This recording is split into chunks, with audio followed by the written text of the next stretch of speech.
Nação do Rock no Facebook e concorra a prêmios exclusivos. Ainda em São Paulo, em 83, Roger Moreira e Lê Ospa decidem montar uma banda para tocar covers como Beatles, Rolling Stones, entre outras. E o fundador do Ultraje, o Roger Moreira, recordou esse momento com a nossa equipe e você confere agora aqui no Nação do Rock. A ideia, inclusive, era fazer cover. A gente não tinha ideia que estava entrando num movimento, assim. Foi meio sem querer mesmo. A gente não fazia igualzinho, a gente fazia do nosso jeito, que era um pouco mais pesado, com influência dos anos 70 também, né? Ainda falando em Ultraje, Marcos, você sabia, cara, que o Edgar Escandurra já passou pela banda? Claro, Rafa. Inclusive, ele falou com a nossa equipe e você confere agora, Nação do Rock.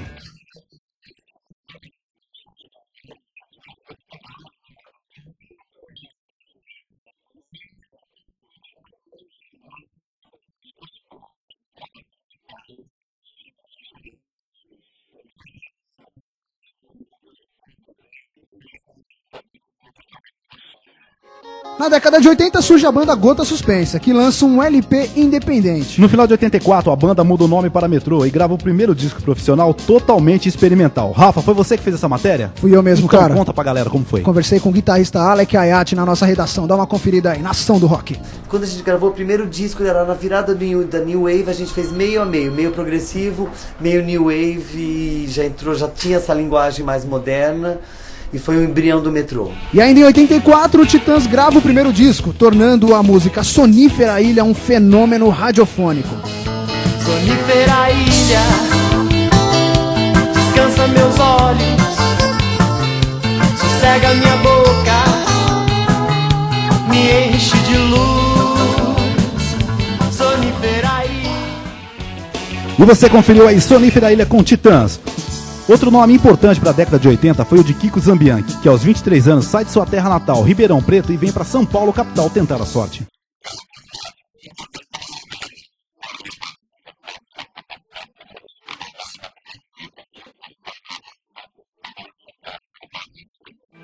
E no começo de 85, o Ultraje grava o seu primeiro LP chamado Nós Vamos Invadir Sua Praia. O guitarrista dos Titãs, Tony Bellotto, fala sobre o sucesso do disco do Ultraje.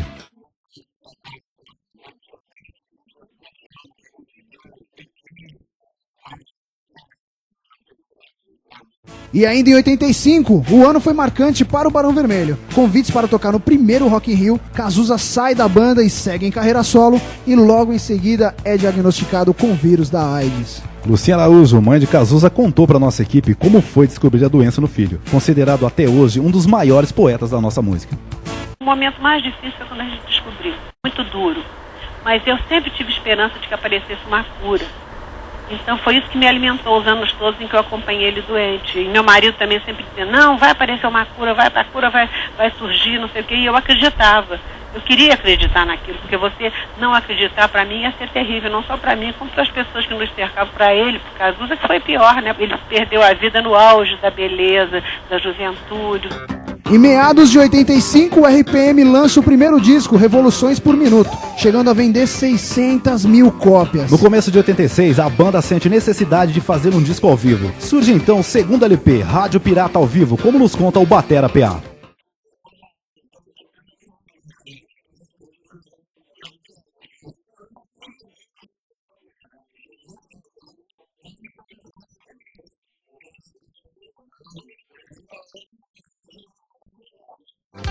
E ainda em 86, com excesso de shows e desgastes da banda Metrô, a vocalista Virgínia é demitida e entra em seu lugar Pedro Parque, ex-vocalista de uma banda rock lusitana. Então sobe o som aí, Metrô, tudo pode mudar. E eu aqui sozinha, esperando você chegar, enquanto o digital do relógio parece avisar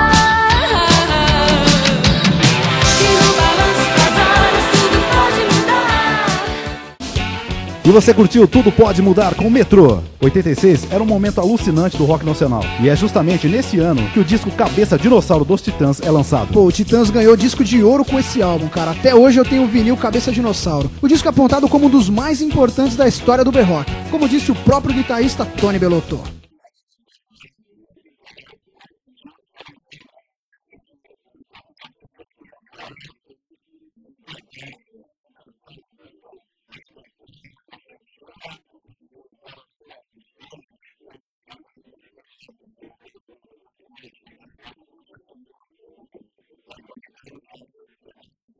E o Ira marcou demais os anos 80 também. Com o primeiro disco, algumas músicas ficaram por semanas inteiras entre as mais tocadas nas rádios. Mas o sucesso chegou mesmo em 86, com o segundo disco, Vivendo e Não Aprendendo, que tinha como hits Dias de Luta,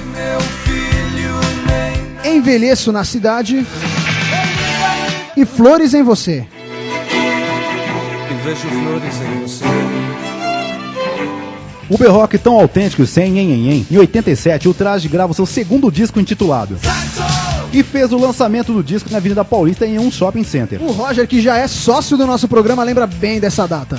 Nós fomos à noite, montamos a aparelhagem lá, pedimos autorização só pro dono do shopping. O Jânio Quadros era o prefeito, ele estava viajando, ele jamais deixaria. Mas nós subimos rapidinho, começamos a tocar e começou a encher.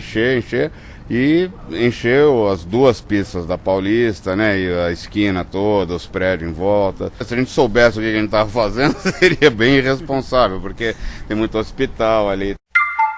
As músicas que marcaram a sua vida. Nação do Rock. E enquanto o Traje bagunçava na Avenida Paulista, acontecia a primeira separação do RPM, como nos conta o Batera PA.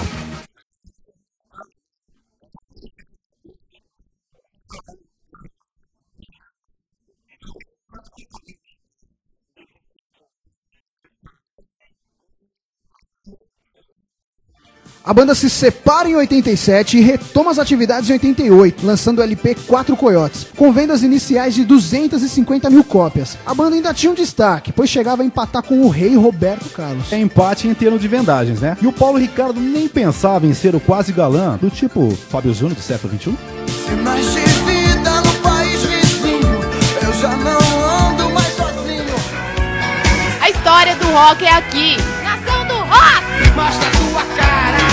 E você escutou Revoluções por Minuto do RPM. E a década de 80 revirou e revolucionou a história, mostrou a sua cara para vermos que país é esse. Bateu de frente com as opressões políticas, mostrando que nós não somos inúteis. Nos fez encontrar uma ideologia para viver. E não viver a que era imposta, para não termos orgulho do sangue e glória da ditadura. E com isso mostrou que o tempo não para, e principalmente a gente não para no tempo. E na semana que vem vamos continuar nossa viagem pelos anos 80. E o que rola semana que vem, Rafa? Vai rolar o movimento punk. E falando em movimento punk, o Clemente dos Inocentes trocou uma ideia com a nossa equipe e você confere parte dessa entrevista agora aqui no Nação do Rock.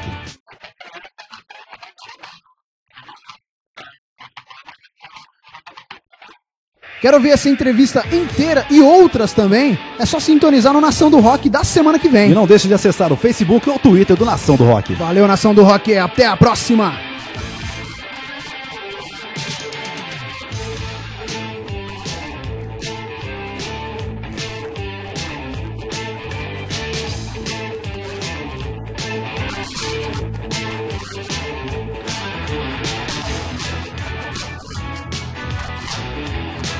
Meu nome é Alec do Metrô, o Rock Nacional é aqui, Nação do Rock.